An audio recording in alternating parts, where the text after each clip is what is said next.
I'm Victoria Jane here with Vita Student Begin Big, and I'm with Kirsty Henderson. Tell us about what you do.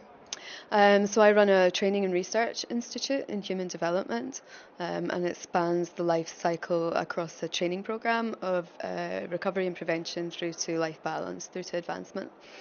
Having spent 7 years at university, how do you think students can make the most of their experience and begin big? I think having a strategy while you're at university, that was definitely something that I did. Um, 7 years, but at year five, I started to really examine whether doing my final two would make me job worthy, in the college that I was at. So I made, instead of staying in the same university, I switched universities for my last two because I knew that if I did that, I would hit a job market that had more opportunity for me. So you can do that. And I think also in business, we plan minimum 5 years ahead. And I think university students really have to do that. I work teaching at universities, and I see a lot of the time the students don't give it any thought. So they hit graduation, they have this big party, or they go away, for a gap year, and come back, and then they start to formulate a plan. But it's almost too late. So be thinking like the 5 year plan, and start to strategize your contacts whilst you're at university. Do you think it's a lot about the connections you make, or is it more about the degree? Your degree is really, really important, but we are in a culture in which, connections really matter because they open up opportunities. So one of the things that I did at university was work experience every summer. I made sure that I was connecting with tutors and professors who were offering different programs. So I did quite a lot I think actually through most of my studies, I worked every single summer and built up a CV through that. I think that's really key. You've got to be quite strategic. I agree. You're an architect and personal development expert. You talk about the architecture of the human system, building blocks for life, like you just spoke about before, and tools for living. So, what does a successful personal development blueprint look like? It's a good question. There's key aspects of it. So we're looking for a balance of meeting the needs of both the physical and the spiritual. That isn't often the case.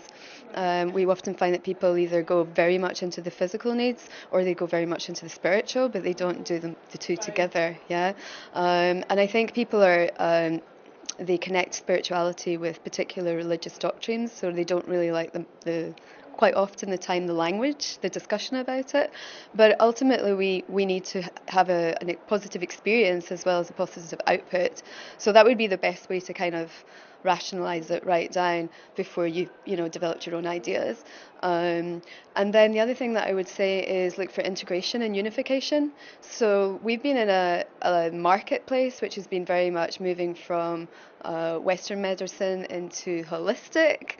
And I think the language needs to go beyond holistic towards integrative and unified. Um, the way that I look at the work is very much like engineering. So it's about understanding the technicalities and the physics of what we are as human beings, and getting quite a nuts and bolts approach to it. I'm a very practical person. So I think, that's what I encourage people to do. So in the blueprint, ideally we want to see all the components, an awareness of all the components and how they affect one another. Quite often people will carry out behaviours on the mental realm and not understand their processes through to the physical, or likewise on the energetic. We're still, especially in the UK, America is a little bit more ahead of us at the moment, but in the UK there's still a misunderstanding about energetics. People aren't really understanding it as the physics that it is within our system. So we have these like 4 levels of physical, energetic, mental and spiritual, and we need to be tackling everything that we do at those, at that multi-layered level, rather than just taking maybe psychology or body training. Yeah. So that level of integration and awareness is really key. And then the other things that I talked about today were things like your awareness of your context. because we see people being very much embedded in context, and that can really hold you back in life. From that, we get things like old paradigms and programming that get stuck, and that can, Carl Jung referred to that as kind of fatalistic, people thinking there's a particular fate coming, but actually set in particular patterns that they're not aware of. So I would say overall balance, awareness, self-education, and having as much integration and unification through the connections as possible. That kind of ties into my last question. What advice would you give for people struggling with a lack of direction and motivation? I think one of the key ways to get past that, because I know it's a big subject for a lot of people at the moment, try to tap into your purpose. Yeah, your purpose via passion. And it doesn't, like what with I was doing, it doesn't have to be your lifetime purpose. I think there's a lot of pressure on people to come up with that. Yeah. We're not really in a job market culture where you end up doing the same thing for the rest of your life anyway. So you can give yourself a bit of slack. Blame the industries, you know. Yeah. But go for passion. We very much in a culture where people think I should do instead of I want to do. So I really encourage people to switch off the social media, take some personal time, and try to connect into what they want themselves.